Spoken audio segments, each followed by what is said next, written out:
Are you ready to party? Let's go.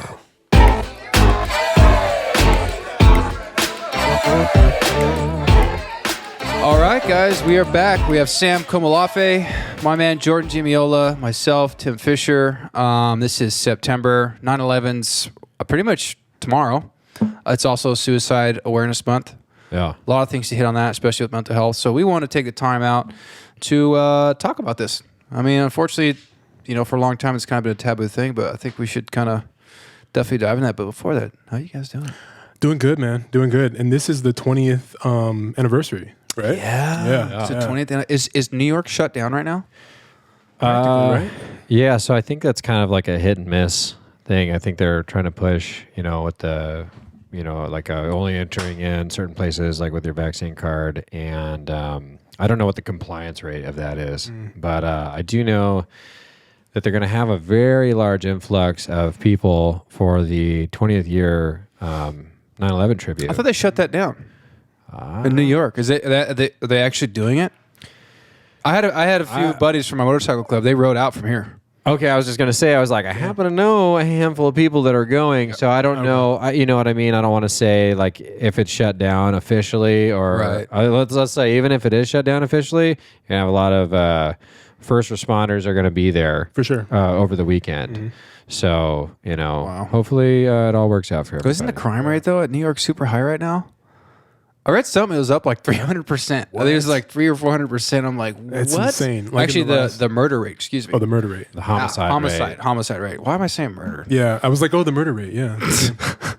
It's the same thing, kind of. What kind of? Right. Yeah. Either way, no, it's not your bad. It's what's happening. Mm-hmm. Yeah. And I think that's for a lot of larger cities. There's a lot of crime rates been up. And that's a whole other subject. You're such a isn't Jordan just like our politically correct person to talk on here? Right. He's like, a lot of major cities. There's some. Right. He has all the stats too. I know. Always has the stats. Like, how do you know this? I read a lot of Snapple caps. I love the I'm a fan of Diet Peach Snapple tea. Yeah, it's really good. And for some reason, all the political facts come up, and they're like, "Hey, did you know the crime rate was here?" I'm like, Wasn't there? Wasn't there like an ice cream that was on a popsicle stick when you ate it? It didn't have a fact on it too. Yeah. What popsicle stick was that? I don't remember. But I know that there was like yogurt always had. Oh man, it was like it always had like some like silly joke. Yeah. It was like, how do you say hello to your Aunt Gertrude? And you're like, "Yo, Gert." Yeah. Stupid. Yeah, it's because I remember that. Yeah. Oh my god. Hey, shout out yogurt. That was 20 years ago, and I still remember Wait a minute. That is so good. Can you say that one more time? Sure. That is really good. I've never heard that before in my entire. Something simple. It's like, how do you say hello to your Aunt Gertrude? And it was said, "Yo, Gert." He just accessed that file, bro. Like, where? It's just chilling. Somewhere. I feel like I have like a senseless superpower where like if I can take the knowledge of like useless trivia and fact and apply that to like whatever, basically anything, I probably could be pretty successful. I think you could, but I don't. I'm like, hey, you want to know something about this wooden table? You know what I mean? Like some silly bullshit. Right. Some random shit. Yeah. Well, let's let's hit on let's talk about 9/11 a little bit. It's the 20th anniversary. It's a pretty big deal, and unfortunately, we're in a really interesting time in our country. It seems there's a lot of, division. Yeah, big time. And it's interesting because we just had the pullout from Kabul, right? Afghanistan, right? Yes. Which a lot of people are divided on. But then you have 9/11, which is tomorrow, which is a result of a terrorist organization that's coming out of there. Mm-hmm. It's kind of weird. Yep. You know what I'm saying? You kind of see where I'm coming from? Yep.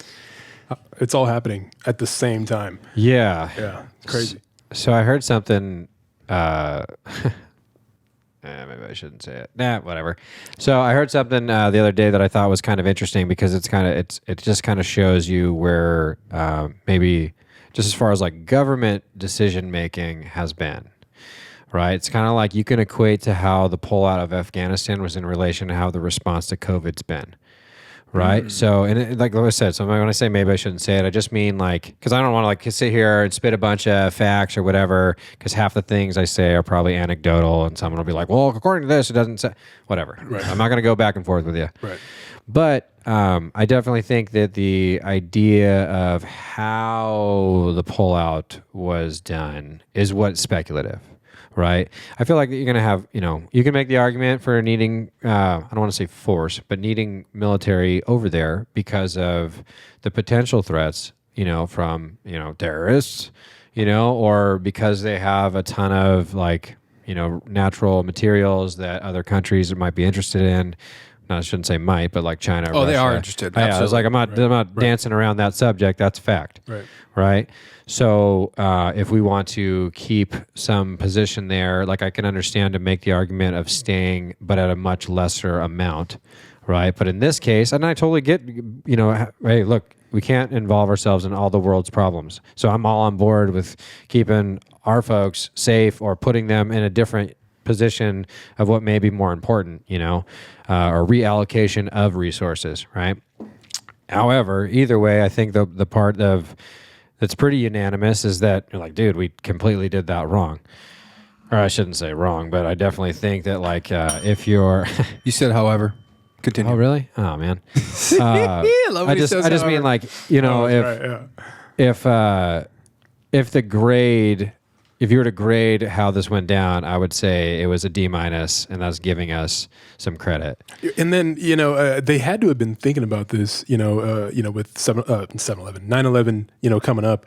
What was I was thinking that today. I mean, it has to be, where you have to think, speculative. What are the big days that are coming up in society? Right. Because before you guys got here, I had read an article that the new Afghan government, who is it? Is it ISIS or is it Taliban? It's Taliban. I'm sorry. Right. So the Taliban is going to have their big ceremony of their new government on 9/11 to pretty much fucking make fun of us. Wow. I was like, wait, that's when I had that thought because I had that thought that you did, and I was thinking, wait a minute, was this all time? Exactly. 9/11 around the corner, and I'm thinking like, what a slap in the face to us because the whole, how 9/11 went down is because of the terrorists. Right. And now they're celebrating the war ending and they got their country back, new government, and it's like thrown it in our face like, well, really, maybe we won. And we pulled out and just ran, and we're trying to pull people out like crazy. And there's still people over there. We can go down a really interesting trail on this I was one. just going to say, I was like, man, you guys are the ones that sound like conspiracy theorists now. And I was like, I'm really trying to hold, because I understand that's not the, for whatever reason things are done, that's not the big takeaway from this. The takeaway from it is that the fact is that we lost soldiers over there because of a move that I think is fair to say it doesn't make sense. It's terrible. Right? You projected a time frame. And, then, you've already heard the counter. They're like, well, Trump actually said, and it's like, okay, we already talked about this. Look, if you inherit something, you're owning it. Right? You also, for as much as you want to blame it on somebody else, you can also have changed it and done all the appropriate actions to make sure you got the people that are important or the American citizens out, and then you remove the military or leave whatever you want to leave, and then that's up for debate. It just screams like we're running. We need to get out now. I think it made us look like cowards. Right. It's terrible. But did it not? Isn't that what happened? Right. It's ridiculous. It really is. And I'm not saying our military, we have the fucking most badass, sorry, I'm going to curse a little bit here, but the most badass military in the world, in my opinion. Dude, tip of the spear. The best. Right? And those, the best. And those people, this isn't a knock. I know this isn't your decision or anything, so I don't want any negativity shot on the people that are actually there doing the work. But the idiots up top that are calling the shots, it's like your ass should be thrown out there. You know what I mean? Where's the accountability for you? And that's the one thing, right? That it's like, so we find something out and it's like, okay, well, someone made that decision. And I'm not saying it's Biden. Biden's not the one in direct control, has the buttons he's pushing in front of the military. Not. Yeah. Of course not. He's not even there. No, exactly. Right. He was probably, but just like every president, they were probably informed if something happened because they appoint something in those positions, right? So it's like, I'm not saying it's exactly his fault either. But whoever was the one to call that shot, it's like, why isn't there a big uproar about that? Right. It's like, so we lost American lives over there. We still have Americans over there. And I don't buy in on oh, well, they're actually the Americans that wanted to stay there. What? That is the. You know, what is there, 6? Okay, because if there's 6 people that want to stay there, by all means, you do your thing. Yeah, You know, I don't but- know one person who'd want to stay under Taliban rule. right. Exactly. No one, especially with all the women's rights groups around here and how they treat women, what they do to women, which I don't even want to go into here because it's so absolutely disgusting. Yep. And so I'm thinking like, Makes no sense. It doesn't make any sense. You could find it. They're posting videos of going through the streets whipping women with these like they look like big old leather tubes, that kind of thing. Oh, sure. And no, dude. Mama? No. Okay. It's work. That's Anyway. all. Just Yeah, my anyway. occupation. Hey. But anyway. No, but what I'm saying is that it's like, okay, right? It's because like everything is segmented in society right now. So what is a hot topic right now maybe Right. won't be in a couple months. We can flash in the past, you know, more specifically women's rights was very important. Top of the top. Anything you turned on had to do with that. Okay, well, we're in a situation where basically turning over a government that is notorious because it's a part of their religious base of persecution of women and beating them in the streets. And there's videos of that out right now, and nothing. You don't see anything about it. Right. Why? Right. Why is it not? And again, like you could say, well, they're not in the United States, so we can't, you know. Yeah. But it's like, but if they were at that time, would that have been important? Would it not? I don't know. Right? Right. That's why everything is like.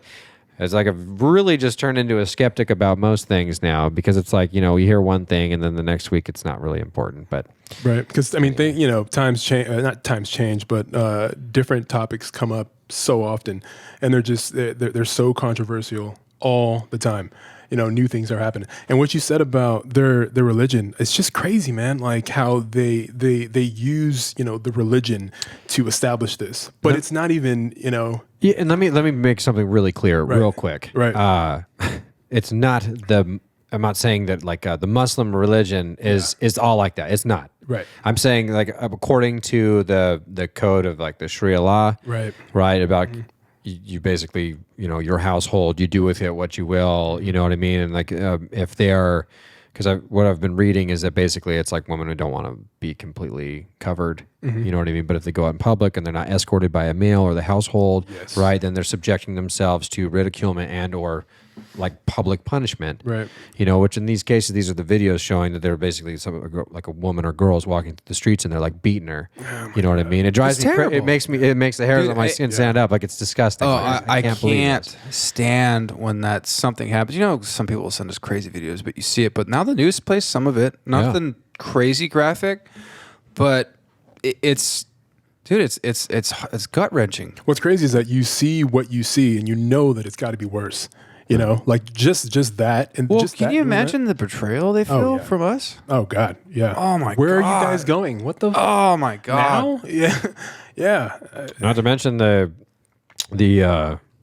list of the names of Couldn't not believe just that the shit. not just the United States citizens, but the people that were contracted that worked with us against the Taliban. Right. I mean, like I don't know how else to spell it out. It's like, look, if you can change my mind, please God talk to me about it. Right. I would love to hear a better interpretation of what happened in a positive manner because I can't put it together. And like I'm not against like learning new things or changing my perspective at all. Right. But this one specifically, like you better Well, bring your A game because I'm not going to believe it. Exactly. Yeah, but man. I just want to know how in the hell is the White House press secretary and everyone in his administration saying it was a success? How the fuck is that a success? I don't understand. It's like, are you going to just like blatantly lie when everything is showing the complete opposite? It's pure chaos. Well, in their mind, it's not a lie. You know, it's like, hey, we did what we wanted to do. right. And, you know, Dude, hear me out. As you guys know, I'm very middle when it comes to politics. I want to hear everyone's side. Right. But when you screw up, you screw up. Whether you're Exactly. Republican, Democrat, Libertarian, fucking boot on head. Remember that guy, boot on? I don't know if you guys ever saw that one. I didn't say I think I've seen it. Yeah, but where he put in to be like a governor or something like that, and his name was boot on head. boot on head, and he wore a boot on his head. Good for I'll him. look it up, but Why not? You would but- love that shit. yeah, I don't I might care. vote for him now. Shit. Right. I don't care what side you're from, but you call it as you see it. Right. I mean, you can't tell me that's success at all. Right. No. There's no success in that. No. It's ridiculous. And was the 13 Marines that were killed, the service members? You know, and I think just tying it back, it's just like, you know, it's 9/11, right? It's a significant moment, and for sure our history, people that are older than us and some people that are younger than us that maybe were around that knew about it, you know, because it's like this next, I mean, really, if you think about it, the next generation, it's just going to be a thing. It's right? history books, bro. Yeah. It's like, it's basically like Well, that was our Pearl Harbor, right? 100%. Exactly. Yeah, that's exactly where I was going with that. And, you know, it is important. It's an important time period. And it's in like what came of it. And like, I'm not going down the conspiracies of all the other shit surrounding it, but just the fact of the event and the public response. It was a time that like, you know, you put your differences aside. You're like, look, you know, the politics, the bullshit, everything else in between, it brought people together. I mean, I don't have the statistical numbers, but I know that like at least people signing up for the military was astronomical at that time. Oh, it was very high. Right? Because you have people compelled to serve. Right. Right. And you know, you can get into we started in Afghanistan, went in Iraq and all this, the influences around it. We can talk about war and what that brings to, you know, the deep pockets of people. That's a whole other subject, but I'm just talking on the ground, being around people, a united people for a moment in history. And like, we don't have that, I feel like right now. No, not at all. It's very much a decisive, you know, and it's multifaceted, but there's a lot of division in between people at the time. And so I think that like this one moment, a remembrance of 20 years ago, this shit happened, you know, and like whether, you know, we could say where we were and what we were doing because everyone has that story, right? And, you know, the fact that they might not do the remembrance, you know, over there in New York, they might shut down the parade. They might do that. I think that that's a big slap in the face Absolutely. of a lot of people. And I really, really, really hope that they don't do that. Right. You know, and I'm not saying we need to, you know, well, actually, no, I am saying that. You know what? We all do need to sit around and sing Kumbaya for a fucking moment. Right. Yeah. You know, at least to bring it together that we can agree that shit sucked. That's one thing that we can all agree on, you know? And, you know, it's crazy. Like I've been to New York a handful of times, and I've gone down and seen the memorial, and I've had the opportunity to talk to guys that either had been there at the time, like on duty, or have had family members that died in it. And it's a trip. It's fascinating. Yeah. And it's like, it's just that you could feel it in the air. You can feel it being down there. And it's like, you know, I don't know. I think we should pay respect to that. Big time. And, you know, for anything to be taken away from that, I think that's a disappointment. And, you know, hopefully people can understand that this is like a bigger deal than maybe what is being portrayed on television. I believe that disappointment follows the mass exodus from Afghanistan in the first place at this particular time. So, you know, that whole thing was just botched, just insane. Yeah. And then not doing, you know, the remembrance, especially the 20th year anniversary, is even that. I think that really speaks to us, you know, running out of Afghanistan to begin with. You know, it's just a continuation of that. And, you know, it's just like, why? What's going on? Why so soon? We've been talking about this for about a month or, you know, since it started. Yeah. And what's crazy is that we've never talked about 9/11 being around the corner. We just said, like, this was crazy that it happened. Like, just the act of it happening was like, what the hell? Really? Yeah. And then it's like 9/11's tomorrow. And, you know, we're adding in that you know, that separate that multifaceted, you know, like now it's even bigger. And now it's like, what the, you look back and that was really, really wrong. Like that was the worst time, worst way of doing it, you know, period, you know? And then the fact that we still now might not have the memorial is just crazy, bro. Right. And like Tim was saying, I'm not laughing. It's just more I'm laughing at the coincidence of it. But that is a huge slap in the face. If like, depending on how much you're reading about this, right? Like China is saying they're going to recognize the Taliban as like government entities. It's crazy. And, you know what I mean? But like if that's going to be the day they choose to come forward saying that we are in charge on 9/11, it's the biggest slap in the face. It absolutely is. You know, and there's nothing that we're going to do about it. Right. And I'm not saying that we need to go over there and do anything crazy, but I mean, I'm just the fact is like on this one, yeah, we got to take that kick to the groin. because there's nothing. We didn't put ourselves in a position to do anything about it. Mm-hmm. You know what I mean? So it's like, okay, well, we tucked tail and ran because there was a time frame. We did it completely. I mean, again, not a military fucking mind. Don't have like the master plan. But I also would say that the fair bet would be to get people out prior to the protection that you would have there still. And I think you're saying that because what's the alternative? So do it like we did now. Well, the alternative was to do it reverse, which is what we did, right? Exactly. So we're seeing, that's what I'm saying. We're seeing the crazy, like how that happened. And I was like, no, I don't think that was right. Yeah, that didn't go the way that, because we can see it as civilians. Right. And That's why I wonder sometimes, like, let's be real, dude. Joe Biden's fucking lost. He's not there. There's dementia or some shit going on. But it's like, do they think we're really that dumb? We're just going to believe anything they say? I think that's government, though. Yeah. Like any government. Short You know answer? what I'm saying? Yes. Exactly. 100%. Yes. Yes. Dude, Yeah. they still say they'll have briefings. I'm like, are you fucking serious? Yeah. Like, Yeah. you're lying. You're fucking straight up lying. Yep.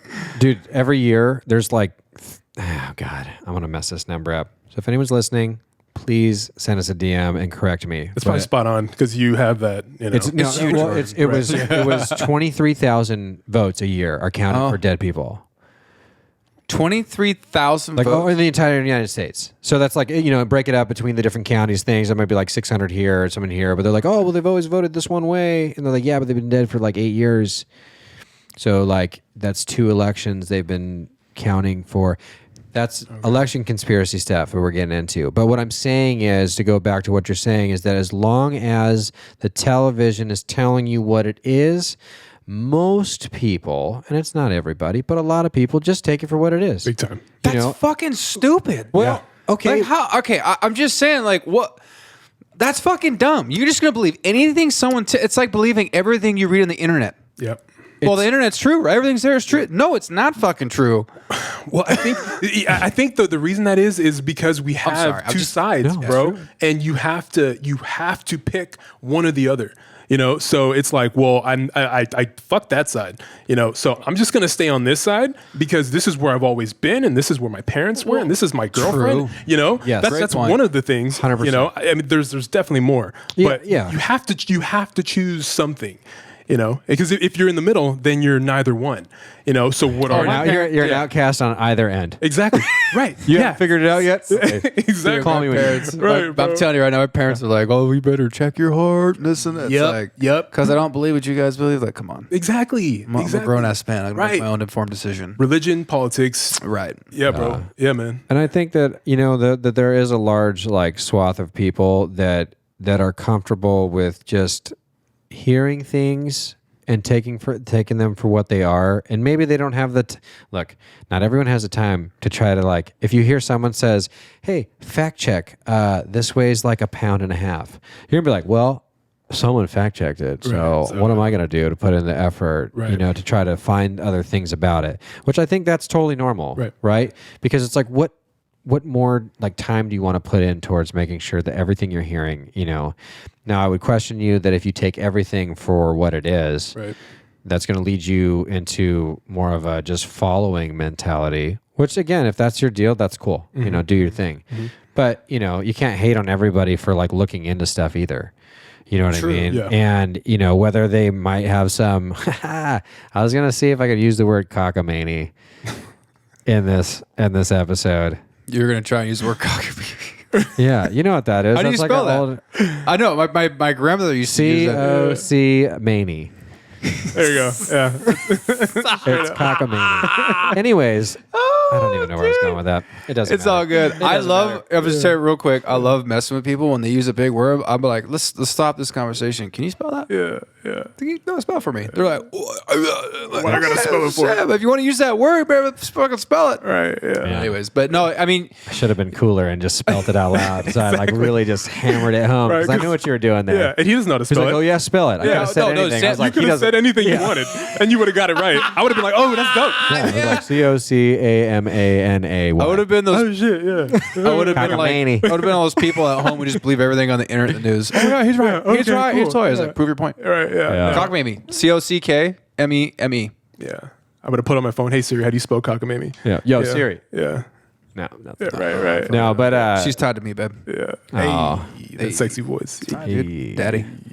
But let's see, where were we at with the with September 11th? Right, anyway, Actually- just a shout out, for everyone that's going there. Good for you. Yeah. I think that's good that you're going there and you're paying your respects. And obviously, I don't know. I've been to New York a bunch. It's awesome. I love it You'll there, have a great time. So hopefully it's not all shut down. I don't know that part. I hope it changes because New York's been through a lot, and I love going there. The bars, the people, the atmosphere, just the history. Yeah. It's kind of too bad it's turned the way it has. Yeah. Because someone asked the other day, "Oh, I've never been to New York." I'm like, I ain't going back anytime soon until they change something, dude. Nope. There's no fucking way. No. I heard McSwirly's Don't- might not be open. No way. Yeah, because No They're fucking way. How long? Okay, that's the oldest bar, right? so whoever listens to this, please check it to say it is, because if they're open, that's my favorite place. Like Light or dark? one of the light or dark. Light or dark, baby. I actually have a funny story about McSwirly's. I love that place. Dude. Wait, whoa. I've never. So McSwirly's, to my knowledge, is the oldest pub in New York, not in the United States, but in New York. New York is And- old. Yeah. Yeah, but has been around throughout the wars and everything. And they had like a chandelier that like has like a chain that runs across the top, and they had all the. So before World War II, before everyone got shipped over there, everyone put a wishbone up there. Oh, damn. So if you come back, you can come get it. But anyways, there's a bunch that was still up there, right, of people that lost their lives. And, it's just a real rich Historical, history there. And the funny part about it, what I was saying with the story, is that they only serve two things: light or dark beer. That's it. It's awesome. Yeah, and Awesome. Yeah. anyway, I didn't know that when I first went there, and I was there. I was with a What'd bunch you of order? buddies. Yeah. Yeah, I ordered a mandarin and soda. Yeah. Again, this is like the fourth place we'd been to. I'd had a couple drinks on board. I was with a bunch of guys, mind you, that had already been there, and no one gave me a heads up. Can you imagine this motherfucker walking to a And- place only beer? And I was ordering it? wearing a leather jacket. It was wintertime. I'll never forget it because I thought I looked good, bro. Anyways, I roll up and I was like, hey, can I get a mandarin soda? And he looks at me and he goes, get the fuck out. Right now. It's your time to leave.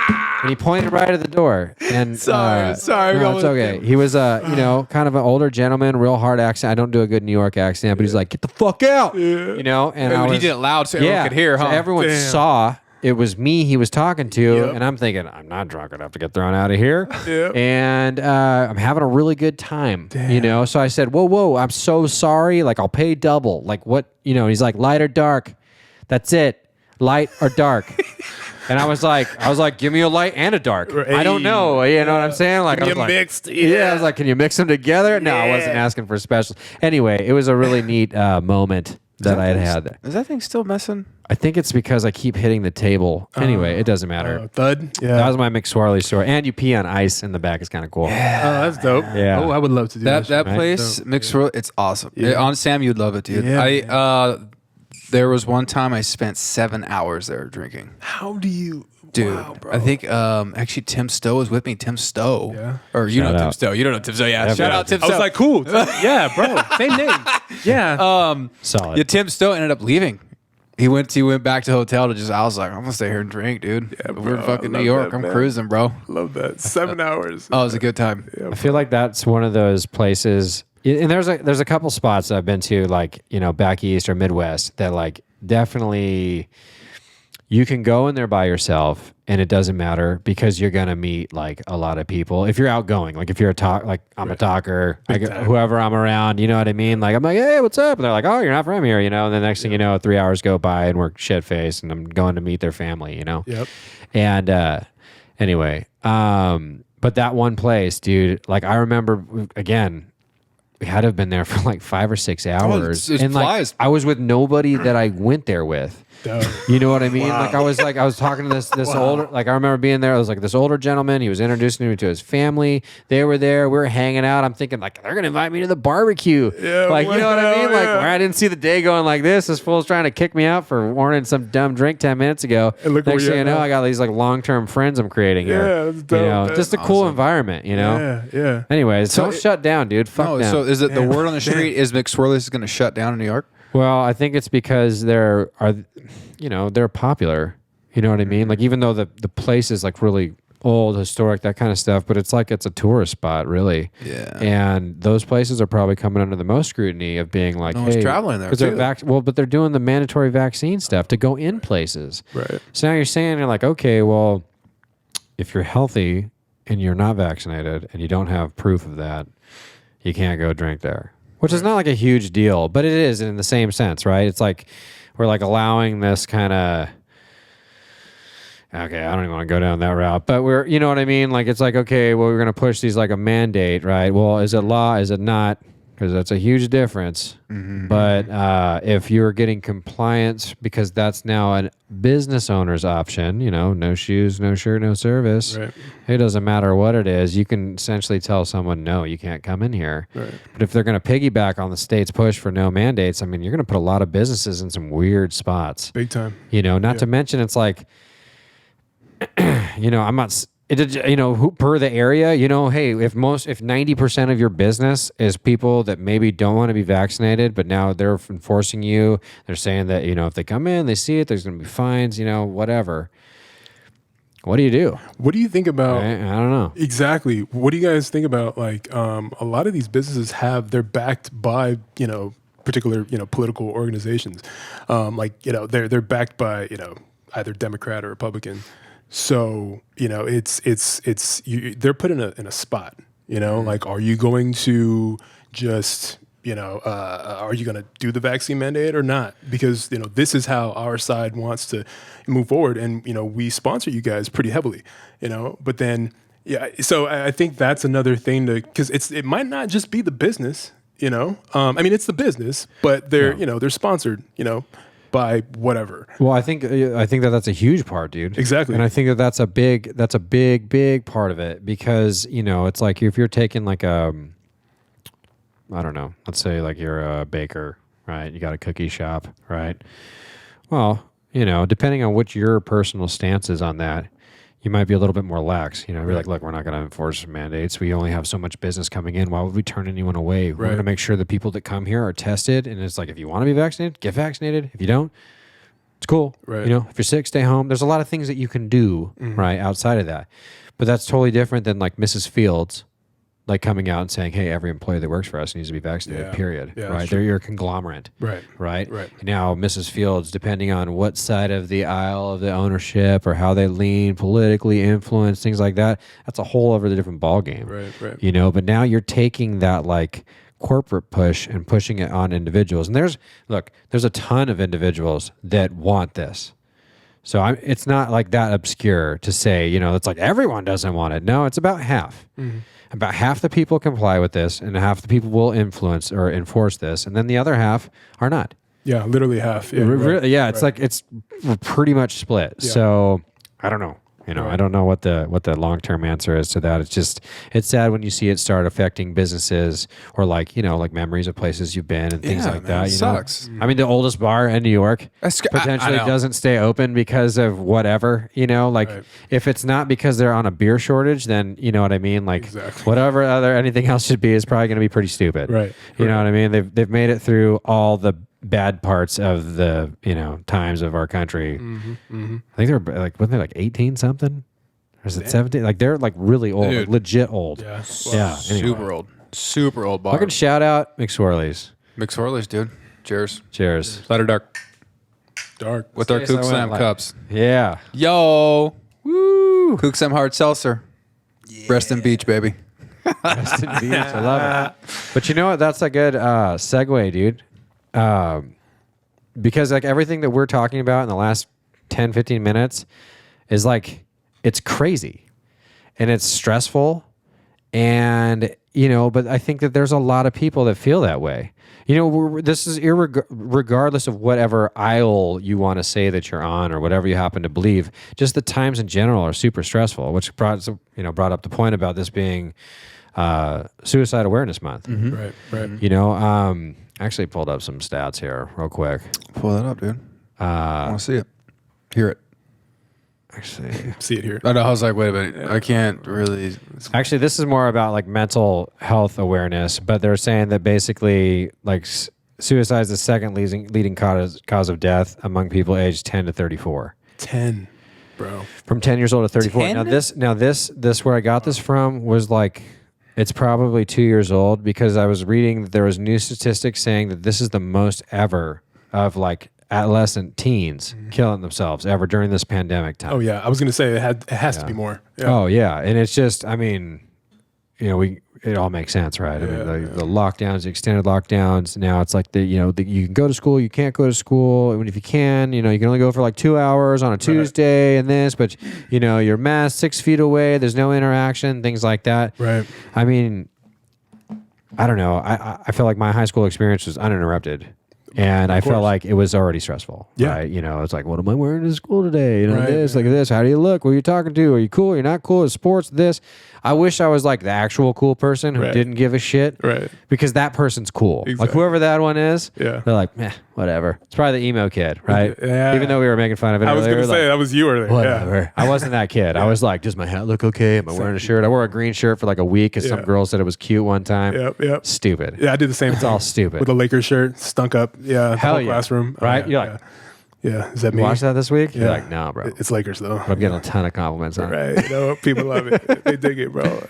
Totally. Yeah, man. But yeah, no, it's just, it's so crazy that like, that this is like, it's something that actually is happening, and there are things that shed light on it, right? Because it's not just like suicide awareness is the month, but the root of the problem is mental health, right? Right. And just for like some fun facts is, it says like anxiety disorder is basically the most common mental illness that affects over 40 million in the United States that are 18 and older. And anxiety, I know it sounds like, because forever, dude, I always used to think like, oh, anxiety, like, what do you get panicky? Like, I never really understood what that meant. Like, as a younger person, which I was just, again, young and stupid, naive. Yeah.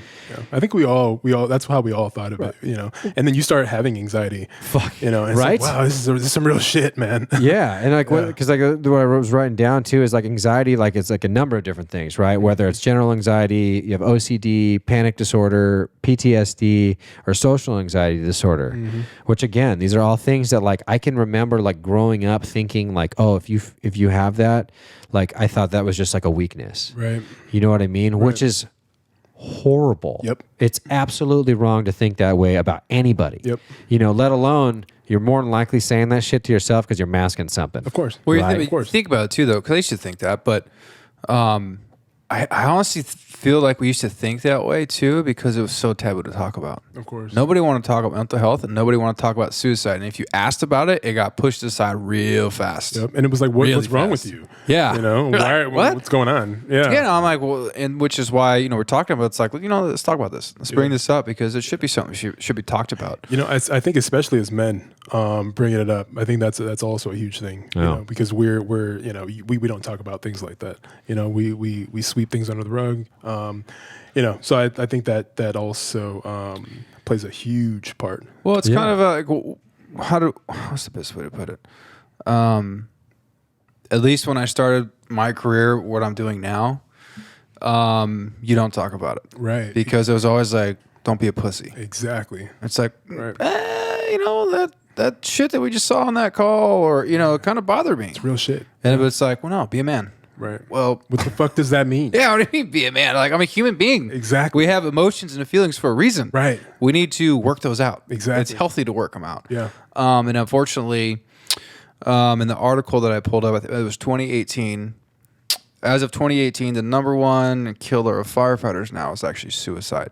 And that just broke my heart, dude. There you go. Mm-hmm. I'm thinking, what the fuck? Because I want to say it's something we could hopefully have a big impact on, but everyone's afraid to bring it up. Right. Oh, it's bringing up suicide and mental health. It's like, well, if that's the number one killer of our people now, we should probably start talking about it. Exactly. Yeah. Like, that's not a Yeah. good thing. That's not a fucking good thing. It's an epidemic that's happening. Big time. And it's in men and women. Right. When you see the stats and you go through, it's like, and it kind of it breaks my heart because I'm in that job. But I think of the times where I had difficult times, whether it's my private life or at work. And luckily I had people like Jordan, Tim Stowe, other people I can kind of just bounce stuff off of to talk to. And I've had times in my life where I've been super lonely. Yeah. And super in the dark and just not making good decisions.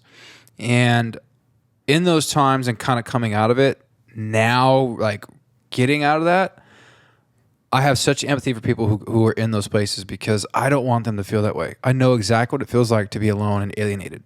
And I'm like, no, I don't want anyone to go through that shit because it's terrible because the thoughts that go through your head are fucking dark. Oh, yeah. It's crazy. And you're like, wait, I need to step out of it. What the fuck am I thinking about here? Right. Like, why did I have that thought? That's Right. not, I always say where there's life, there's hope. Yep. No matter how bad it gets. Yep. And I've had some dark days and some of those dark days were my own doing. Yeah. I made bad decisions.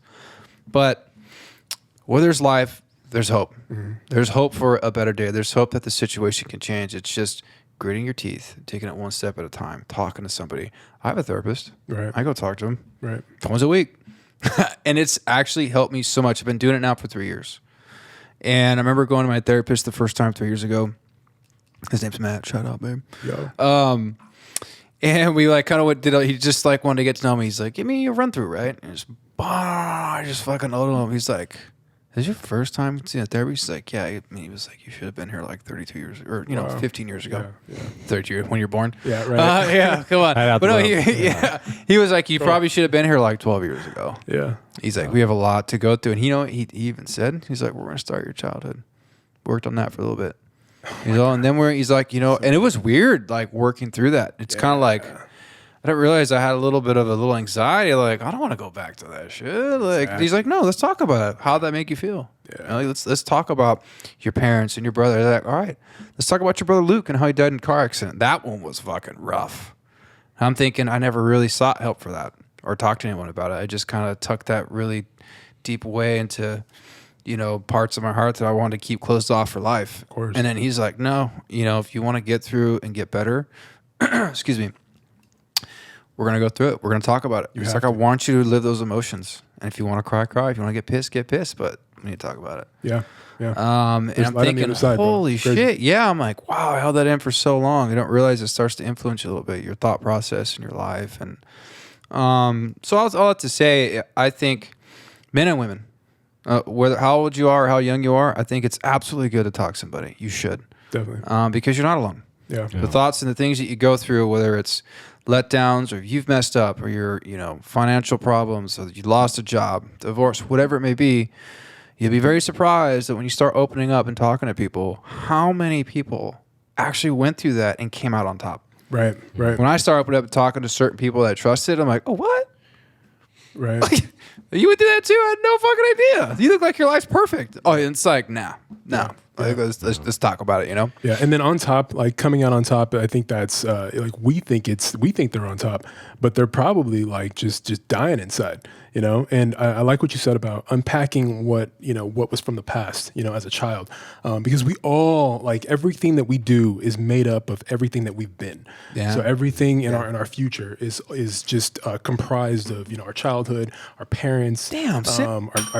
Our shit. Yeah, son. man. It's Keep ringing the bell, dude. Yeah, you're on a good one. Keep going. Man, No, keep going. I'm sorry. Right, man. No, it's just everything that we are. I took a writing class, about 9 months ago. And he's a writer. Yeah, right, man. Of course he is. Yeah, of course he is. Tony Espinoza. He's a writer. Yeah. Can't stop him. Yeah, bro. Sam the Gavel. Doing it all. Okay, sorry. You took a writing class. Get it. Took a writing class, man, and it was about just unpacking your childhood and how we don't want to do that because it's like, well, it was so long ago. There's no reason. It doesn't affect me now. It has nothing to do with now. Where it's actually funny. Like I just looked back and I thought of my dad. I thought of my childhood as it compared to my friends. Like why I don't know a whole lot of certain topics or just random shit. But it's real, man. And then I think why was I like that? Why didn't I go out a whole lot at all? Didn't do anything. Elementary to high school, didn't have any friends. What was going on, and then how I live my life now, how I, talk to anybody and like whether I'm an introvert or extrovert and how I grow and evolve, it's funny. It all comes from what you have been and where you have been. Yeah. So it's huge. You bring that up. What it reminded me of, I thought about what you're talking. I'm trying not to get emotional here. I've yet to cry in this podcast. And I was like, I'm not going there. I was having a really hard time 3 years ago. And I remember during those sessions, because we were doing like 2 sessions a week. Damn. And he's like, once we were like, we got to the past some of that crazy shit.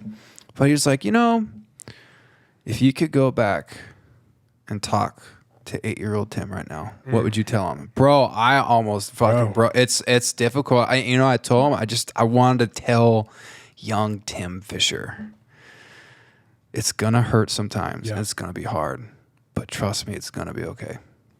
Just hold on. It'll all be okay. Damn. And I envisioned it and hugged myself, and I got super emotional. I was like, oh my God. Because I thought about it when I was a kid. You had no care in the fucking world. Exactly. Oh. Just having fun with your brothers, doing your own thing. And it's like, no one, there's nothing in high school or as much as our parents want to tell us that will prep us for the shit we are going to deal with in life, man. Exactly. There's no fucking book. There's nothing. It's like, bang, you're 18 and it's go time. And then you start getting some real life experience and some serious letdowns. Yep. Hurts. Yep. Deaths in the family, friends, people that you know. It's real life stuff. It really is. Illnesses, sickness, PTSD from serving in the military, being in police or fire, or even in your own private life, personal life. Right. There was somebody we had on here who was being absolutely abused by her husband. And I couldn't believe it. Now she's doing her whole therapy thing too. But you don't know what someone's going through in their private life. You have no idea. And the PTSD that she has from that. So everyone has the ability, that ability to have that type of a type of PTSD. Right. You just don't know what's going on, So Right. I think it's all that to say, remembering back, thinking what I would tell myself when I was a kid, it's like, man, It's going to be okay. yeah, I'd probably look like what the fuck is he Exactly. talking What about? are you talking about? What's going to be okay? We're good. Yeah. But it's like, it was weird when he was saying it. He's like, what would you say? What would you do? I was like, well, first I would just hug him to death. Yeah. And just be like, dude, you're loved so much. Just Yeah. hold on, man. Just fucking hold on. It's just a weird concept. Never thought about that, Right. I think it's super introspective. Yeah, and I think that's a real unique, especially I'm sure that wasn't like day one. No. You know what I mean? That's like after you can talk about We had some things. time, yeah. For sure. Yeah, because there's a lot that I would like to tell 8-year-old me as well. And everyone's got, and it's not like a comparison of who's dealt with other things, everyone's life is different. But yeah, I think that's interesting to hear you say it like that because it's true, it's like I just give myself a hug and say, hey, look, things are gonna get real crazy and then you're not gonna think about much and then life's gonna change real quick. Yeah. But just know that you're loved and that, you can do it. Yeah. And Hell yeah. And yeah, that's super deep. I was like, thank you for sharing that. Actually, Yeah, That was really cool, man. Yeah. Sam talking about that. I remember thinking back, I was like, whoa. There's points in those therapy sessions that I just call them minor victories. I remember thinking about that. It was if you really want to seek help and you want to change your life and get out of those ruts or the difficult times, depression, whatever it is, you have to be honest with yourself. Yep. You have to own it. You're good. You're fucking bad. Whatever skeletons you think in your closet, which is great about therapy, right? Yeah. Because you can let out all your information. I remember he told me that. He's like, this is a safe, like, I want you to tell me everything. I want to know exactly where you've done good. I want to know where you've gone bad. He's like, but the only thing I can share outside of here is if you want to hurt yourself. Then I got to call the police, call 911, whatever. Right. Other than that, I'm like, well, cool, fucking, I was just like, Yeah, Exactly. But I think but that's the hard part in this is that like there are people that are there's not dancing around the subject, right? There's a lot of people that take their own lives, and I think that there's like a taboo behind it, and I'm not saying that like. I hate it always hearing that when people take their own lives that they just say, "Oh, you're being selfish." I agree with you. You minimize that because look, the reality is if they have loved ones or family that they're leaving behind, yes, to a certain extent, that is a selfish move. You're making a long-term commitment to a potentially short-term problem, right?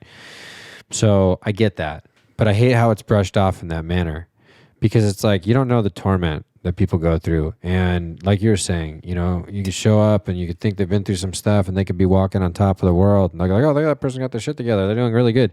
They might not be. They might be freaking out every single day and surprising themselves that they're still alive doing it every single day in and out. And I can understand that being exhausting. Right. And that's when your mind wanders, right? Yeah. You start looking into those ideas, not like physically looking into them, but if that's crossing your mind of like, hey, look, I'd rather just not be around anymore rather than dealing with this shit. That's a red flag. And if you're not having those conversations with other people, but you're having them with yourself, that's even a bigger red flag. But the only problem is that no one else sees that red flag, just you. You know it's there, right? And I feel like everyone kind of has that a little bit. Big time. You know what I mean? Yeah. Like, I'm not sitting here saying, they'll be like, dude, has that thought ever crossed my mind? Of course it has. And then, you know what it does? It's when things are hard, it's when they're tough, or I don't know what to do, because it's an easy thought process, and I'm not saying that every single person is really thinking about ending their own life, but I'm saying that is the catalyst that starts that process, so how long has someone been dealing with that? That's why it's like this awareness month is actually a big deal, especially right now. We just spent 30 minutes of talking about just turmoil, right? And that's just from 3 dudes and however we gain that information, right? You know what I mean? And then at the end of the day, I think we all really have it pretty good, So imagine all these people that are like truly struggling within the pandemic and with having a job and with worrying about money and their kids and all that stuff, who actually that thought process probably enters their mind maybe a couple times a day. Oh yeah. You know what I mean? Like, this would just be so much easier if I just wasn't here. Right. I think. Sorry, go ahead. Oh no, that's okay. And I was really just kind of ranting about that, just because it's like, we don't know what affects people around us in the short term. We really don't, right? And that's why I was even saying it before, and I know I've said this on the show before, and I just I loved reading about it because I just thought it's something simple, but you just wave to everybody, just wave. Even if it's like a stupid Forrest Gump wave, which I do that a lot because I think it's funny. It's hilarious. See if anybody picks up and it's like, oh, it's Forrest Gump. Yeah, you know what I mean? Funny. But, I love that. But you know what I mean? Like, you can impact someone on a very minimal scale, like the most minimalist. Right? Other than saying hi, how you doing? Yeah. You know what I mean? But just, hey, just waving, whatever. Who the fuck cares? Right? But, just the story of it was essentially it was just someone waving to that person who was on their way to kill themselves, like jump off a bridge. And then they didn't do it. And then somewhere came about where they were talking about why. They must have been a writer or something. And they said that the reason that I didn't do it is because for whatever reason, everything lined up to that day. That one guy that walked by and waved, just like, hey, how's it going? Somebody cares. Someone cared. Yeah. It was just enough to have that idea that, hey, maybe it's better that if I'm just not here anymore, and take that idea and translate it to, I'm good. You know what? Right. That's a crazy idea. Right. I'm bad. Because not everybody that is out there that kind of hums around that thought process doesn't mean they're going to do it. Right. But it does mean that they're thinking about it. Yeah. And that's how it always starts. Yeah. It's not just like something happens where it's like, okay, the door fell down, like I'm it. You jump out the roof. Yeah. You know what I mean? That's not typically how that goes down. I feel like, there's a thought process. Some people write letters, some people don't, or they talk to someone about before doing it. Right. So it's like, if we can just, not everyone needs to wave to everybody. I'm not saying that it's anyone's guilt, you know what I mean? But there are little things that we can impact. And if you're listening to this and you think that maybe you're one of those people, reach out, get help. And it doesn't have to be from a therapist, which is fantastic, but it could just be a phone call. It could be to your neighbor. It could be to the grocery store worker, you know what I mean? Checking out your groceries. They always say, hi, how you doing? I always talk to those people. Yeah, I always do. Always, I'm like, bro. you know what? Yeah, How's your day going? Has it been busy around here? Has it not? Are you having a good day? Do you have a big night planned? It doesn't matter if they're young, if they're old. I say the same stuff to them. And what do? They always talk back. 100%. They're always cool. 100%. Always They're chill. always cool. Right. And you know what? And not that means anything. I'm not trying to toot my own horn in any of this. It's just that's a just great that's my example. personality just in general. But if we're really kind of breaking down things, everyone has a tough time. Everyone has their own demons. Everyone has, what we may not perceive that to being tough, but to them, it's the hardest hill that they ever have to climb in their life. And it's like we kind of need to break that, that stigma of it being translated to you're weak because you have a problem.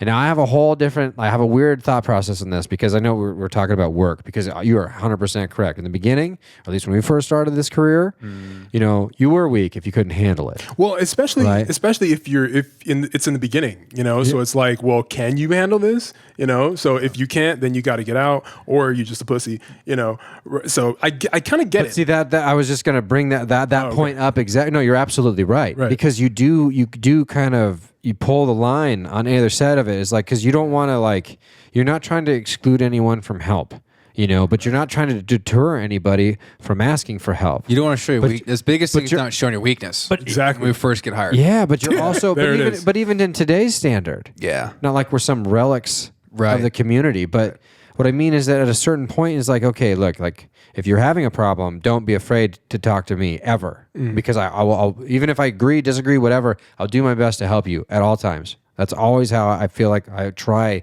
to conduct myself, But I'm also like, especially if you're new, I'm also in like a judgment role a little bit, Right. where like there's a difference between being able to hack that profession or not, and it's not made for everybody, because you do subject yourself to like weird stuff. Like you see weird things. It's just inevitable. It is what it is. Right. And again, if you saw a car crash with an entire family passing away,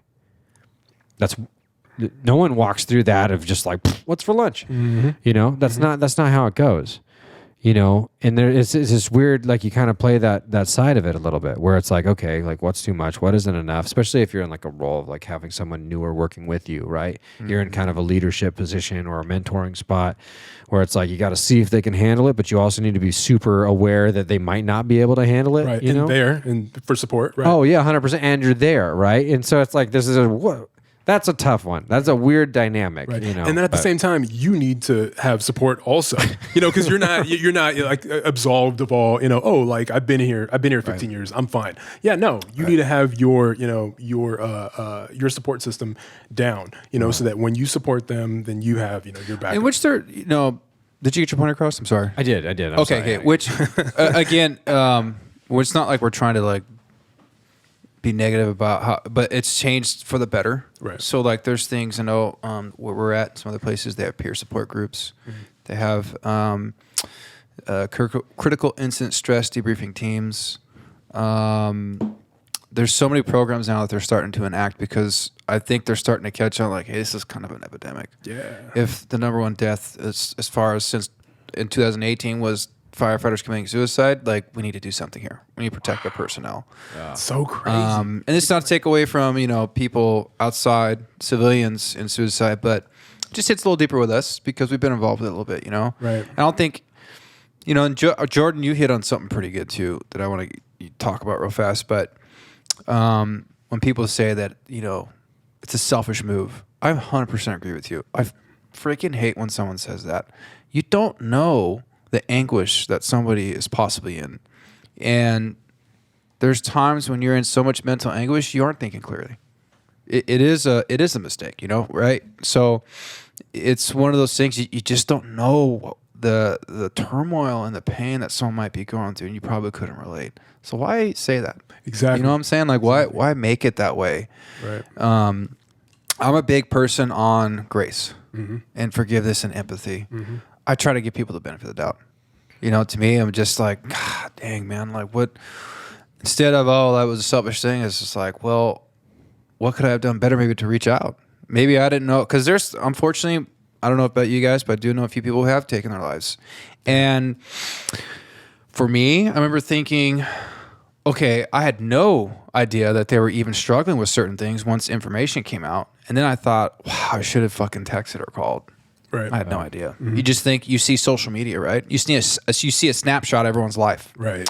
And me thinking, oh, I guess they're fine because it looks like they're great. They've been surfing, they've been going hiking, they're with family, they're doing all this stuff. But deep down inside, they're just absolutely crumbling and suffering. And I'm like, oh, fuck. It makes me, that's why I do that thing on Fridays where I hit people up and just check them out, check on them and do the, make sure everyone's okay. Yeah. There's, we've talked about before, but I know what it's like to feel like you're alone and you're in this mental anguish. You got so much going in your life, but then you're expected to go to work and perform. Right. It's like, dude, I am overwhelmed. Exactly. And then, you want to talk to people, but then you don't want to feel like you look weak. Now I'm to the point like, I don't give a fuck. Exactly. You can think about me whatever you want, but if I'm going to reach out and ask for help, I'm going to do it. Yep. It is what it is. Yep. Yeah. I wanted to say that I also agree.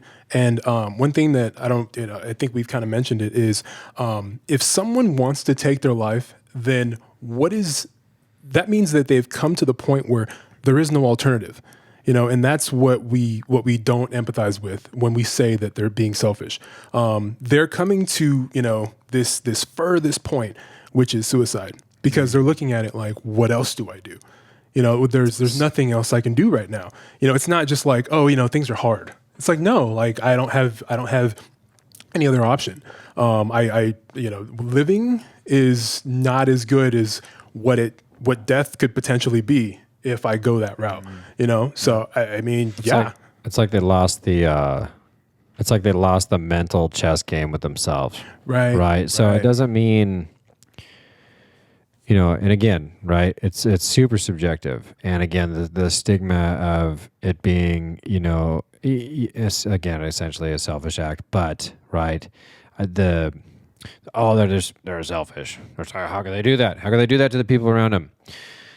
Yes, of course. They abandon families, they abandon kids. It is essentially a selfish move. However, we don't empathize exactly with what you're saying. Like, why? Why are they? What was it that made them do that? Now, what everyone likes to do best is critique. Exactly. Right? Talk about that person. So we can be like, oh well, if I was in that position, I wouldn't have done that. Now again, and I think Tim, that's a really, I think that's kind of more of the speculative move that I think people should do more, is that look, you're never going to know really what people do behind closed doors. You're not. But if there was any indicators, any red flags, anything else, what we should do as, whether they're friends, community, coworkers, whatever, reach out. You know what I mean? And look, you're not going to save everybody. You're not going to I can't tell you that if you're in that position that I have the words to help you. I may not, but at least I could try.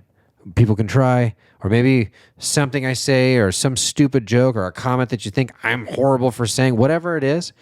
Maybe that changes the trajectory, right? Because right now you've pinned yourself into a corner in your own head and you think that this is the only way out. Right. Which, I'm still here. I've never been in that spot, and I'm very fortunate for it, but again, like, it doesn't mean that I can't understand where people are coming from at these times, and I'm not saying that I agree with their decision at all, but again, it's like, well, what could we have done? What could we have done as a group? What could I have done if it was, if it was a family member or a friend or a coworker or whoever, you're not going to be able to save everybody, but just, you can control at least the people, not control the people. That sounds horrible. Control the people. But you can control your interaction with the people that are around you. And maybe, if that's all it takes, you might as well. You know what I mean? And again, like, you want to, that's a great way of saying it. You may not think like, if I think I'm complaining or if I'm telling you how I'm feeling and you don't like what I have to say, then maybe I'm just not as cool as you are. Then, and you know what, go ahead, fuck me, whatever. Whatever that means.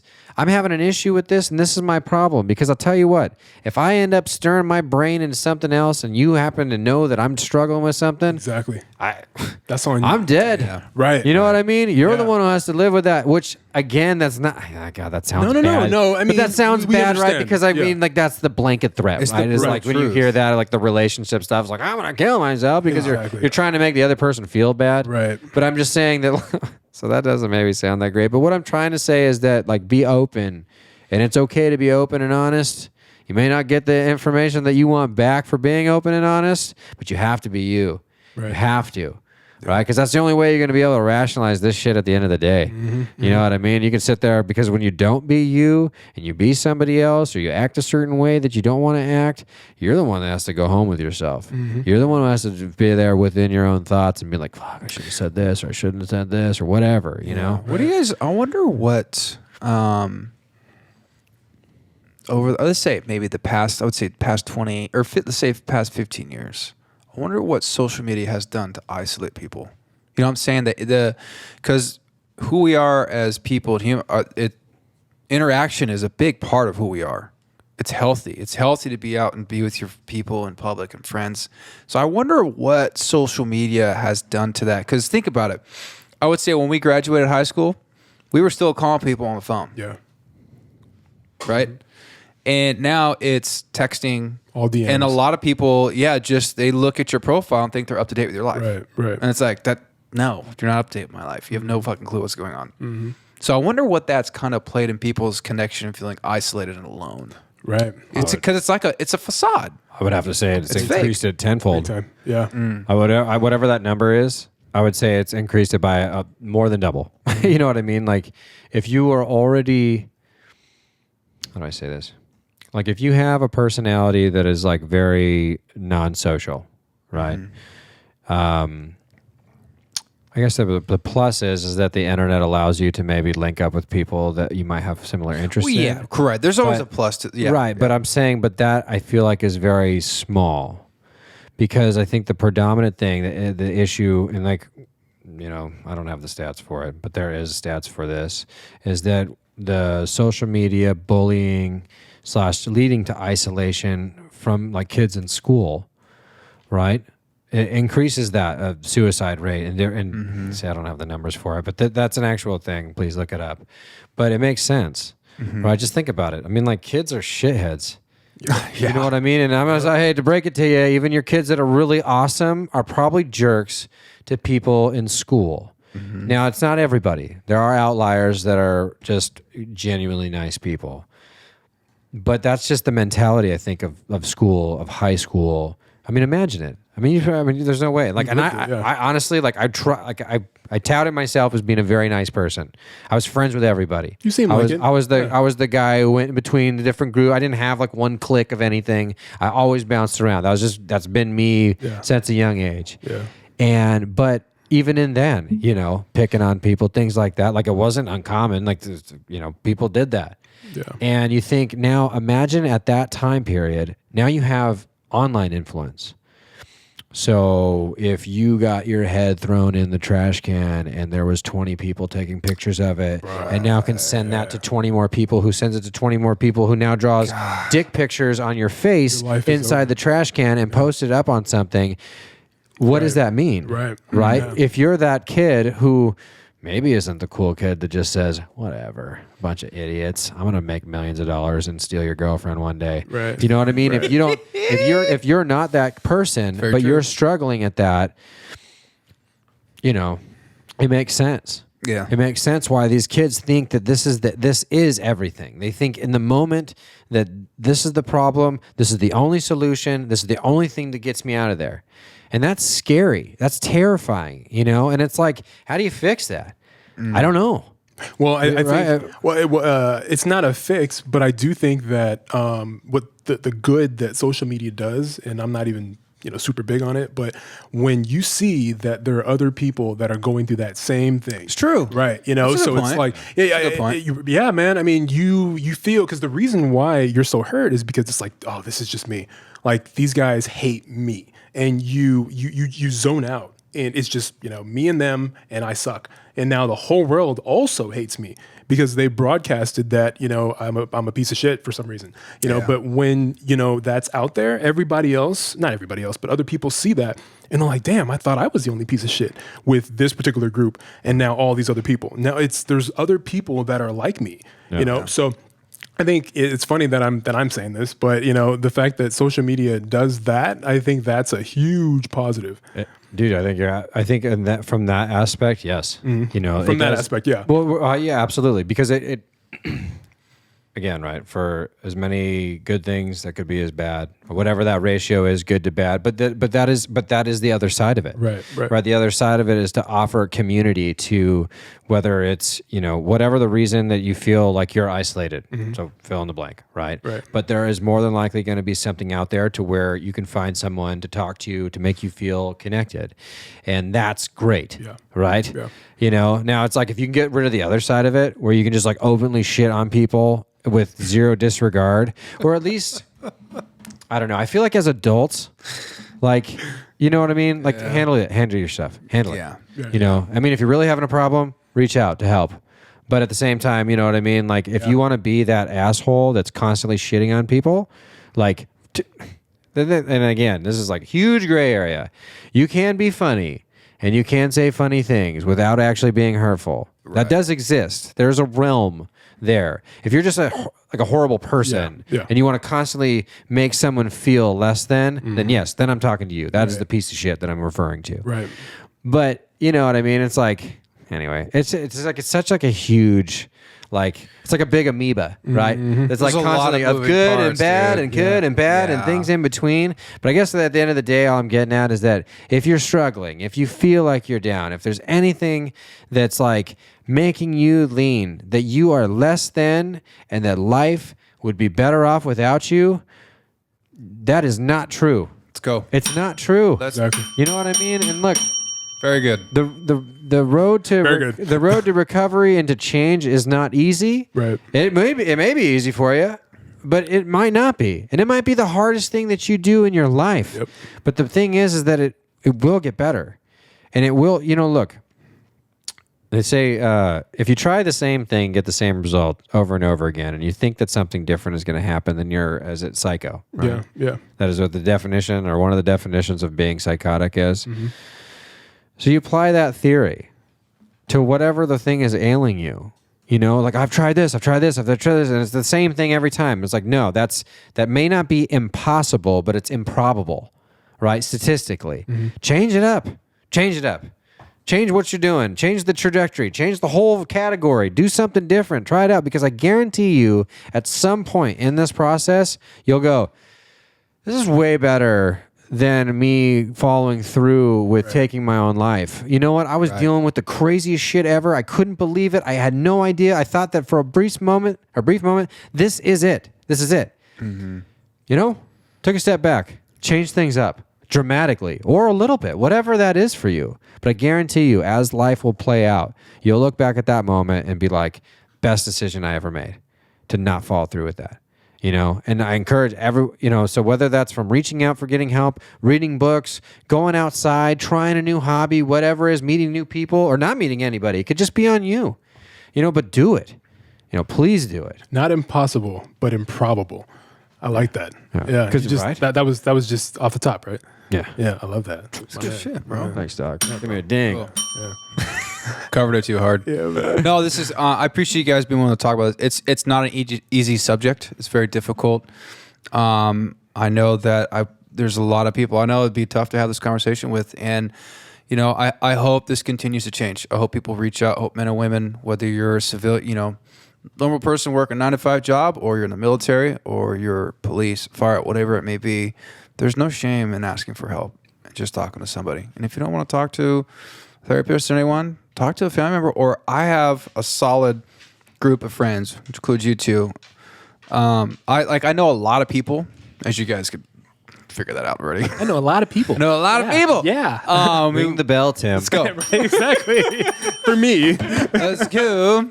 No, I would say I know a lot of people, but I don't consider everyone close friends. Yep. I have a solid 8 people that are my ride or die. I could tell them anything, and it dies in that conversation. I would encourage people to find that. I'm not saying 8, but have at least one person you can go to. You know that you can spill your guts. They're not going to say a word to anyone. Yep. Just the problem nowadays, because everyone always wants a juicy story, and I'm just tired of people being assholes. I'm tired of jerks. I'm tired of the arrogance in people, especially at work. Okay, that shit gets old. Especially, it really does, dude. I bet. It's like it's just easier to be nice. Right. It really takes work to be an asshole. Yes, it does take work. Yeah, But you know what yeah. it is? It's people's fucking pride and trying to be better than you. It's like, why don't you put your bullshit down and just be cool, man? Right. Yeah. Like, we're all doing this. We're all trying to figure this life out. Exactly. It's a big fucking mystery. We're floating through Earth on this big ass piece of dirt. I have no idea why we're floating through the space and time that we are, but we're here. Exactly. And we're trying to figure this shit out. So let's just be cool and figure this out together. But Another thing is to write things down. Like talk to somebody, you know, do whatever you can. But if you don't do anything, in my opinion, at minimum, write it down. And then because you have it to look back on, and you have it because that's basically solidifying in history today. This is how I feel. So tomorrow I have somewhere to look back yesterday in time and say, okay, that's how I felt, you know, yesterday. How do I feel today? How do I feel tomorrow? And that also, you know, solidifies a plan in your life. You know, I'm moving towards something just by writing it down today. Journal, like a daily journal kind of thing. Right. But I think we think of it as a journal and not like as a pathway into the future. Bro, you know, it's so yeah, good. right, bro. Like we don't think because I write down every day. You know what? Okay, you've brought up a lot of memories that I have. I want to say just unknowingly suppressed. With when I was going through some of my most difficult times about 3 years ago, my therapist again, he's like, I want you to write. He's like, you're a creator. Yeah. You're a musician. Especially He's like, you love to create. He's like, you've been stagnant. So just write. And I was like, I want you just to talk about your day. Talk about your pain. Talk about how you feel and why. Where is it coming from? You pinpoint it and write it all out. But before you start writing, I want you at the top of your journal or paper, whatever you write on steno pad, I want you to write 3 things you're thankful for. And I'm not saying like, I'm thankful for, like the crazy, but he's like, I want you to remember the small things you have in life that make life amazing and great. And I remember starting it, and I looked at it like 4 months ago. Yeah. See? Ended up finding it was literally a year's worth. Damn. And because I was just in such a sad place in my life, dude. Wow. And dude, every single one, it's 3 things, but it was like, I remember looking at it, it was socks, Bryn, and running water. And I remember thinking about it and reading it, I'm like, holy shit. It's legit. I have running water. legit, yeah. Yeah, it's like I have socks on my feet to keep me warm and to put on my shoes to go outside and do things. You just start thinking like, I'm actually a lot more blessed than I think. But it's like you're trying to snap your mind out of it, out of that negativity, and just like, oh, this is. And I really respect Matt. I fucking love you, bro. But he really got me to like in writing, and I read through all that and reading. I was like, holy. Dude, it took me back. I remember getting kind of emotional reading. I'm like, I remember thinking, I got emotional because I thought, look how far you've come. Right. And at times you wanted to just quit and give up. But you didn't. Like, look where you're at now. Yeah. The just what I have in friendships, the happiness I have as an adult, the business opportunities that have come along, and it's just crazy. Yeah. And I remember, and I read those in those moments in some of those dark times where I'm like, oh, my life is over. This is the end. You're like, what the fuck? Yeah, man. Like, holy shit, it got really good. Yeah. I think like the way it's so we think, in this like we zone in on whatever, negative shit's going on. Yeah. And then when we establish gratitude, it's almost like I can't think of the movie, but it's like we just get sucked back. Like and then everything, it's like, wow, I'm grateful for, that camera. I'm grateful for those cards in that box. And we're not zoned in on that not one, but like the negativity as a whole. It's like this ball of just shit. But when we pull out, it's like there's so many other things around us. Dude, let's go. Right, bro. First Sam. Fuck yeah, man. Oh, Yeah. yeah. Well, you're right though, because I remember when I started. Remember later on writing in that throughout that year, starting to write what about my day, but it was like those first 3 months were pretty dark when I was reading it. But I remember writing, like getting ready to write what I was thankful for. It's almost like it jump started the happiness. But then I took myself into this dark. It was weird. Yeah. Then you start slapping out. I'm thankful for this. Today's gonna be. I started writing about how good my day is going to be tomorrow. It was. You start seeing the progression. I'm like, damn, this motherfucker. Let's go. Right. You planning the dope shit in your day. Right. It hasn't even happened yet. You start getting excited about stuff happening. So you made me pull up some old memories, dude. Some crazy times. It's dope. Appreciate you, brother. Yeah, I love you too, man. That's crazy, dude. That's how we do, bro. Well, hey, we hit that time on our you too, by the way. podcast. What was that? So I love you too. Make sure you get it on film. Yeah, I love Sam. Right here. Hey. I think everyone's gonna. Found it, dude. Everyone loves Sam. Yeah.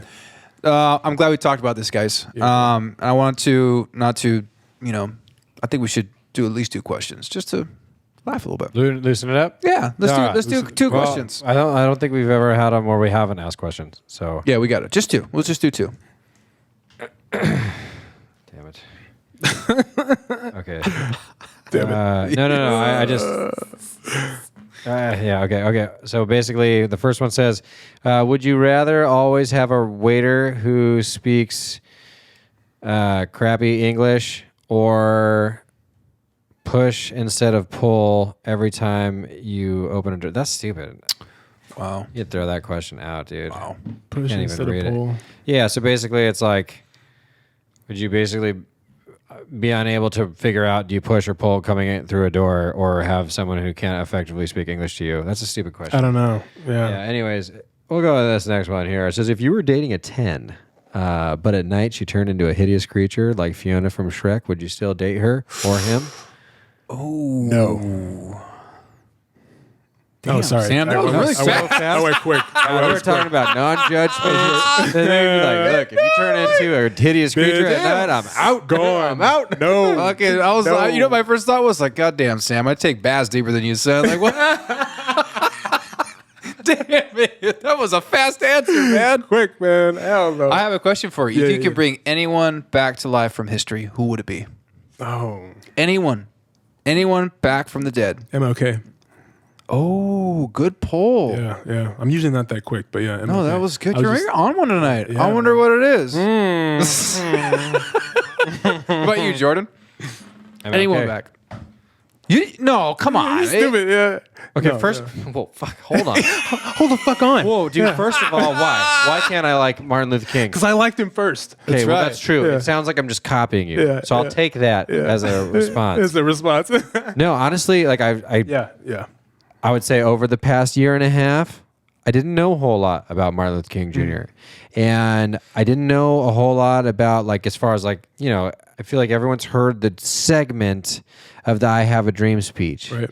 But have you listened to other speeches? I mean, the man, awesome delivery. Yeah. Like just on point, like with some, and it's just really deep stuff. Anyway, I did a whole would report on his life, and he's amazing. Yeah. If you get to see him, I want to at least come hang out and talk because I think it'd be like super rad. be to here. just talk to him. Yeah. Well, let's have him on the podcast. I was like, yeah. do a seance thing. We'll get Martin Luther King. Hey. No. So anyway, You guys are crazy. I have to pick someone. Yeah. Not Marilyn Monroe either. I'm strangely not attracted to her. Wasn't my thing, Marilyn Monroe. She's all right. Yeah. She's like popular for being kind of a whore, dude. Like She's I don't, thick, I mean, bro. Yeah, no, I'm not saying she didn't look good. I'm just saying Woo! Let's go, dude. Thick. thick. Thick. What do you right. got? The gavel has spoken. The gavel. You know what, I should dude? get Why don't one, you dude. go first, dude? I can't think of one right now. Genghis Khan. Damn. Why? Conquer. Why? Bro, Genghis Khan? this is going to sound... Yeah. This is going to love to sound hear it. like... this sounds so terrible. Bro, he was fucking... Oh, right. I think, damn it, a lot of people on the earth are related. Are like somehow linked DNA-wise because Like Genghis 4%. Khan... It's crazy. It's a percentage of the And world I say population. that I just say it to be funny because he was banging like a lot of. But honestly, like it'd be crazy to meet someone who like had the rage to just be like, you know what? Let's conquer the earth, boys. What was it? Yeah, it's like he just like one day was like, What is it? you know, dude, he changed the carbon footprint of the earth Right. because he fucking killed so many people. I should have laughed, but it's crazy when you read about it in history. I'm thinking, if I could just sit down and just talk with this dude for just give me 30 minutes. Right. And then he can die again? Yeah, 'cause I don't Okay. think- Because I was going to say like- his life, Good with him being gone. yeah, his life Yeah. being here was not a, you No, know, it wasn't a good thing. yeah. It was Yeah. crazy. Yeah, that was That's wild. What do you got, man? Genghis Khan. Yeah, it's your turn. After Genghis Khan and Probably, MLK. JFK. I could see you bringing JFK back and partying, dude. I don't know if I like. No, the question was who you could sit down with and talk. Well, who would you bring back from history? Anytime. Okay.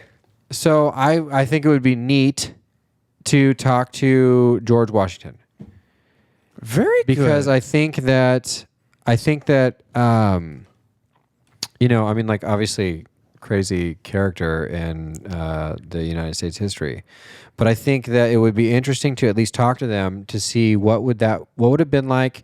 Okay, why were you appointed the guy, right? There was a lot of people that were around that probably could have done the same thing, right? What about that? Like, what was that like? What was it like when you're like, okay, look, obviously you guys have reached a point where you're like, fuck the British, we're out, you know? But then what? Right? Because now you have to formulate a plan. You got to execute the plan. You got to go through. Like, I don't know. I just feel like that would Why be like, him? Yeah. why him? Exactly. Like, what about this guy? Was he super charismatic? Because it doesn't really sound like that. You Like, know as what far I as, think like, it really was, though, with George Washington? Because I freaking love reading about him in history because he didn't give a fuck what the Queen said yeah. or the British monarch, whatever you want to call it. He was like, oh, yeah, that's cool. Go fuck yourself. Yeah. No taxation remember without that sto- representation. yeah, remember that- bitch. Remember that story? Thud. Yeah. Yeah. Remember the story I told you about fucking New Year's Eve or Christmas Eve? Like, you know, the rules of war, the tradition Yeah, was they went across the Delaware, Christmas dude. Eve and Christmas, we don't fight. He's like, cool, yeah, no worries. Load the fuck up on Christmas Eve because they're not going to know we're coming. We're going to cross this frozen river, Sam, and we're going to fuck up some British. Let's go. Dude, What is more American than that? Right. Going against the fucking flow and telling them, screw you. This is our land, dude. Exactly. You can go take that shit somewhere else. I'm like, God bless that guy. I wish Fucking I could. dope. That was like a Right. country established on a rebellion. Pretty much. Right. I mean, at the root of it, I guess. Anyway, I think that guy would be pretty neat to talk to. Very good. I mean, I feel like the conversation might be boring though, because like if that's how, like if how is what is written about what he says is how he talks, I don't know what the fuck. I'd be like, thou shalt. I I'd don't be like, know. Yeah. you fucking sound like a Swedish chef. Right. I don't know what the fuck's going on. Swedish shit. But it would be funny to like just roll him a joint and give it to him. So always here you go, wondered, dude, dude. go nuts. He had wooden teeth. Do you ever get a splinter in his gums?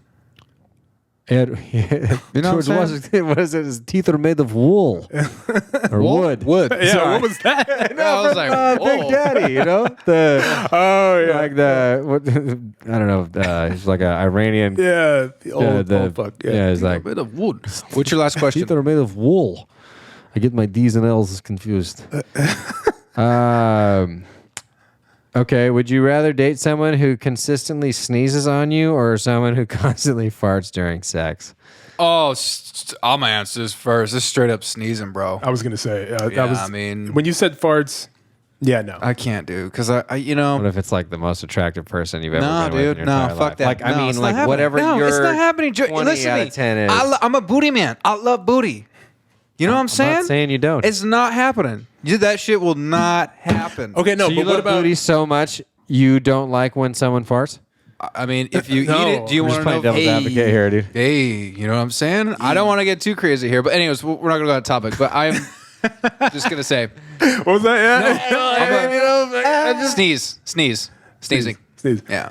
Yeah, I also would rather be sneezed on. Yeah. I think it's pretty straightforward. Right. You just, Absolutely. because farts smell, and you're in the moment, Right, and I don't right. want to be smelling it. Right. So you were mentioning something. So what if I think you were going to say if she's a 10 and she sneezes versus her being like a 3 and she farts. No. I was just Oh, saying okay. about the farting thing. That's what I was thinking, I was yeah. thinking, well, whatever your I'm sorry, a 10. I'm sorry, the other way. yeah, around. whatever your most attracted to number is. So whatever Right. your 20 out of 10 is for you, but does the farting thing all the Right. time. Oh, okay. Whatever that is. Just Would you generally still speaking. roll with it? Yeah. Oh, for sure, sneeze. Yeah, no. I mean, there are people that wouldn't mind that. You know. Oh yeah, there's someone out there for everybody. Yeah, exactly. You know, would you just like maybe wear like a gas mask? That'd just be part of your thing. No, maybe they enjoy the smell also. Do you remember the show Rescue Me? Yes. Did you ever watch that? That was a wild No, show. Okay, so it was it's especially the first like 2 seasons were crazy, but it was like a really interesting depiction, probably one of the most accurate depictions of like internal firefighter communication, not the calls and things like that, but just how people treat each other. Like it was pretty good. In my opinion, I thought it was pretty close. Yeah. Anyway, where I was going with this though is there was a character in the show that ended up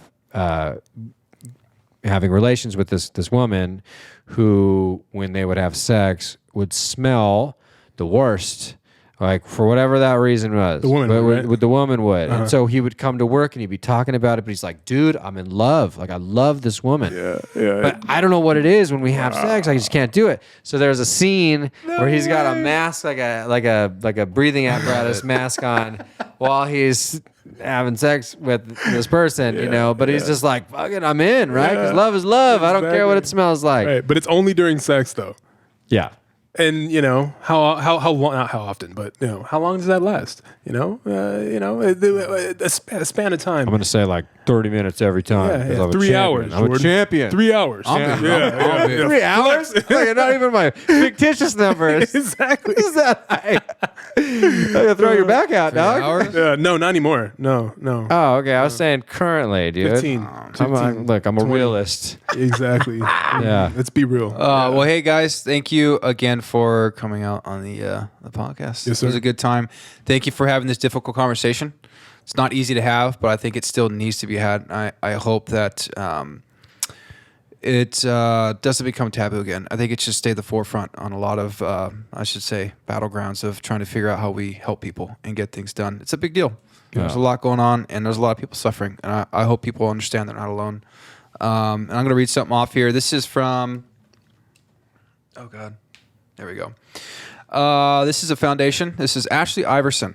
Her husband was an engineer for a fire department. He was unfortunately killed on a brush fire. But she started the Iverson Foundation. There's a hotline here for suicide prevention. There's so much actually on her site about mental health and yoga and stretching. This is for first responders. But honestly, for anybody, reach out. The number on suicide prevention is 1-800-273-8255. And then for 24-hour confidential comprehensive crisis referral for public safety and emergency responder personnel and their families, contact Safe Call Now at 206-459-3020. Ashley is an absolute amazing woman. She's been through a lot, but she has come out on top. She's 2 little girls at home. What she's doing with this foundation is absolutely amazing. It's amazing. So please, people, if you can, this is the Iverson Foundation. That is IVERSONFAA.org. IversonFoundation.org. That's awesome. Yeah, we have went over a lot. We have 9/11 tomorrow. This is it's heavy stuff, but I appreciate this a lot, you guys. I really do. It was kind of nervous I was like, man, this is going to be a heavy one, but it's good. I hope we have more people like us stepping up and saying and talking about it. Big time. Yeah, I think, we did. We covered covered a lot of different topics within all of the stuff you just listed off. I just think, at the end of the day, just have the courage to reach out, whether that's being the one that needs the help or the one to do the helping, don't stay stagnant. Life's crazy. I wanted to read off like a Rocky Balboa little thing talking about how the biggest thing that's going to hit you is life, and it doesn't let up. It's relentless. I'm butchering the saying, so Danielle's probably going to yell at me. But She is. She's screaming. But She's been screaming this whole episode. But I think but I think it holds true, right? Because it's not about getting hit, or it's not about like doing the hit, and it's about being able to take it too and being able to get up. And for whatever that means, like I always looked at that as like a tough guy thing. But I don't think that that's really what it's saying. What it's saying is like find the way to get up, whatever that means for you, So just know that like, one position isn't always what it's going to be. And, hopefully if there's anyone listening, especially if there's anyone listening, good God, please reach out. Call one of us. Fuck, we'll talk to you. Right. You know what I mean? But just, I think it's good. I agree, Tim. I don't think it should be taboo. And hopefully by getting out there and talking, we can encourage a lot of people to do the same. And if you don't reach out, write it down. Whatever you do. Yeah, sorry. Right. No. I'm just going to say. You're just absolutely add that. correct. It's right. awesome. Write it down. And then I think a big thing, I didn't do this for years of my life. Smile. Because there's so much to smile about, bro. Yeah. There's so much. People love you, even though, you don't feel it. Smile. And just being, grateful. That creates, emotion. Mm-hmm. And that emotion is positive. So write it down and then, just smile about life. It all helps when you got a good smile like yours, dog. Hey, my bad. Sorry, yeah, bro. You look good, boy. Yeah, you too. Well, I love you guys. Honestly, I do. I wouldn't want to be doing this with anybody else. And I think we talked about a lot of good stuff tonight. And for everyone listening, where there's life, there's hope. Don't give up. Let's go on 3. 1, 2, 3. Let's go. Bye, everybody.